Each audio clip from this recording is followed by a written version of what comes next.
Quatrième candidat, si l'on peut dire, quatrième start-up à passer sous les feux de la rampe, sous le regard implacable, mais plutôt bienveillant du jury ici présent, que des experts qui connaissent vos métiers.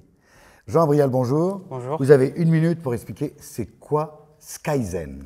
Alors Skyzen, c'est un site internet qui permet d'automatiser, de digitaliser le suivi de la maintenance pour des petits aéronefs. Donc on a constaté que dans beaucoup d'ateliers de maintenance, ils travaillaient encore à l'Excel papier. Donc on a créé un logiciel qui permet, collaboratif qui permet à tout le monde de faire sa petite part du boulot. Et ainsi, tout le cycle de vie de maintenance de l'avion est tracé en ligne. Sur un ordinateur, sur un ordinateur, sur une tablette. Sur un iPhone, j'ai l'historique de l'avion. C'est ça. Tout ce qu'il a fait, tout ce qui a été fait. Tous les vols qui ont été faits, après c'est à voir si on veut aller dans le détail ou non, mais tous les vols qui ont été faits, toutes les maintenances qui ont été faites tout au long de sa vie. Et c'est collaboratif, c'est pour tout le monde, y compris le pilote et le propriétaire. C'est ça, le pilote saisit ses heures de vol, l'atelier de maintenance et le mécanicien saisit les opérations qu'il a effectuées. Bravo, vous faites moins que la minute, génial. Quel âge a l'entreprise Skyzen? Elle a 5 mois. 5 mois, vous avez déjà été primé. La question, regard caméra, bonjour, comment ça va? Ça va très bien. Ça va très bien. Aujourd'hui, on a 5 avions en test. Donc, ça nous permet d'avoir des retours super intéressants sur qu'est-ce qu'il faut améliorer, qu'est-ce qui est bien, qu'est-ce qui n'est pas bien.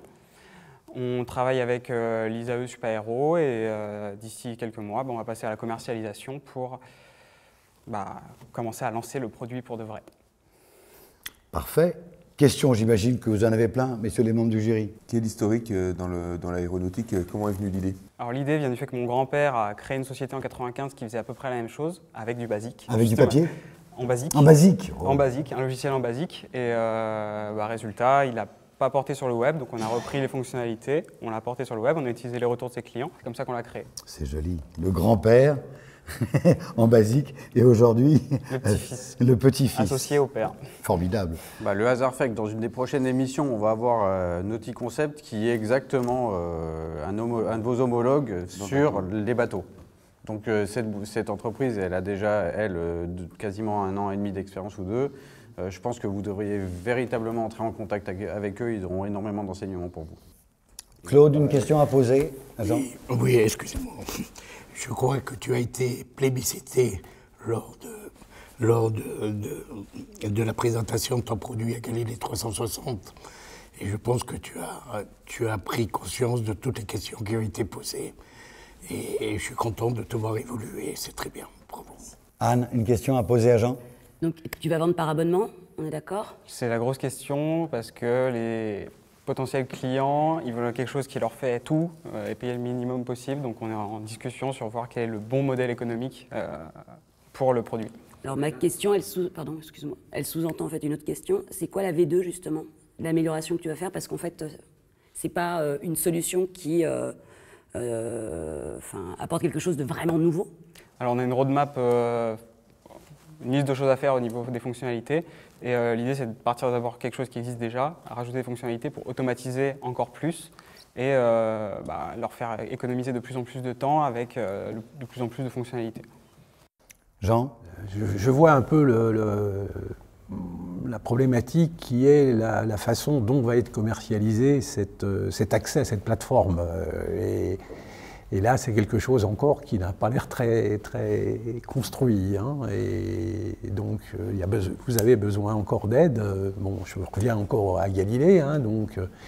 Et utiliser les mentors que vous avez aussi de Galilée pour vous aider à avancer. Ça, c'est important. Le modèle économique va être absolument crucial. Celui que vous allez choisir au départ va conditionner énormément votre avenir. Donc soyez très vigilants là-dessus. Oui, c'est pour ça que c'est très dur. Yves? Moi, j'ai envie de le connecter encore avec quelqu'un, parce que je pense c'est-à-dire que le modèle économique, pour le trouver, il va falloir trouver le hardware qui va avec. Et il y a une société à Dijon-d'Arrois qui s'appelle iAero qui vend des boîtes noires. Et donc, du coup, c'est le complémentaire, c'est la collecte des données en amont. Donc, je pense que ça irait bien de peut-être réfléchir à une offre groupée. Vous avez vu, on fait une télévision utile. Parfait. Ça s'appelle du networking. C'est ça. Et l'échange de cartes de visite, c'est extraordinaire. Est-ce que dans la salle, il y a des propriétaires d'avions? Personne n'a un petit Dassault. Ah, vous avez un avion? Je l'ai construit même. Vous l'avez construit vous-même. Et vous avez l'historique de votre avion? Oui, bien sûr. Ça serait pour vous une app ou un logiciel spécialisé? Moi, je pense qu'il a raison. Je pense que c'est ce que je viens de dire. Il faut grouper. C'est ce que demande la liste au Père Noël des clients, c'est d'avoir tout au même endroit et donc de collecter les données. Juste voler. Et vous avez tous des voitures. Est-ce que vous imaginez que ça puisse faire la même application sur la voiture? Que chacun dit, tiens, j'ai changé l'huile, j'ai changé les pneus. Oui, c'est une possibilité. Là, le public est beaucoup plus large. Le public est beaucoup plus large. On n'a malheureusement pas de propriétaires d'avions ici aujourd'hui. Le public est plus large et les donneurs d'ordre travaillent déjà dessus, je pense. Vous avez 30 secondes pour convaincre qui vous voulez, il vous écoute. Bonjour, ce qu'on a besoin pour avancer, c'est de nouveaux avions pour commercialiser le produit. Puis avec ces premiers clients, on va aller chercher du financement pour financer le développement à la fois commercial et de la recherche pour améliorer la plateforme. Voilà, verdict du jury. Je vais vous peindre exprès méchamment le tableau.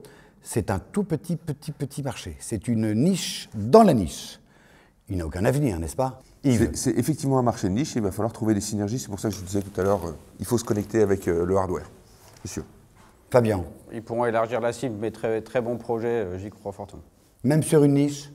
Oui, mais ça sera le départ sur autre chose. Encore une fois, ça pourra s'étendre.